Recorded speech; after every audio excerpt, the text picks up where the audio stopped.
Centre কর্তৃপক্ষকে ডেকেছে দুদক। আমরা দর্শক এই সংবাদ জানবো জেমসি মাহবুবের প্রতিবেদনে। রাজধানীর অলিতে গলিতে গজিয়ে উঠেছে কোচিং সেন্টার। অভিযোগ রয়েছে প্রশ্ন ফাঁস সহ শিক্ষাঙ্গনের নানা দুর্নীতি ও অবৈধ কর্মকাণ্ডের সাথে কোচিং সেন্টারগুলো জড়িত রয়েছে। সব মিলিয়ে কোচিং সেন্টারগুলোর পরিচালনা পর্ষদের বিরুদ্ধে অবৈধ পথে বিপুল সম্পদ অর্জনের অভিযোগ তদন্তে নেমেছে দুদক। প্রাথমিকভাবে রাজধানীর 30টি কোচিং সেন্টারের কাছে তাদের সম্পদের হিসেব বিবরণী জানতে চাওয়া হয়েছে। 3টি দলে ভাগ হয়ে এই বিষয়ে অনুসন্ধান শুরু করেছে দুদক। প্রথম দিনে 12টি প্রতিষ্ঠান তাদের কাগজপত্র জমা দিয়েছে দুদকের কাছে।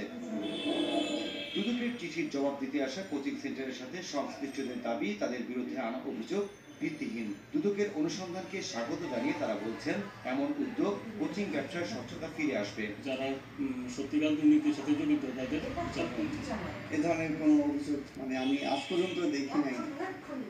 এ ধরনের কোনো অনৈতিক কাজের সঙ্গে অনেকে জড়িত নয়। অমুক কোচিং সেন্টার জড়িত, এর সাথে দুর্নীতির সাথে জড়িত, এরকম কোনো প্রুফ তো আসলে কোনো সময় আমি বলতে পারবো না কোনো কোচিং সেন্টারের বিরুদ্ধে পাওয়া গেছে কিনা। কোচিং সেন্টারের কর্তা ব্যক্তিদের বিরুদ্ধে কি ধরনের ব্যবস্থা নেওয়া হবে সেই বিষয়ে এখনই কোনো কিছু বলছে না দুদক। তদন্ত শেষে ব্যবস্থা নেওয়ার কথা বলছে কর্মকর্তারা।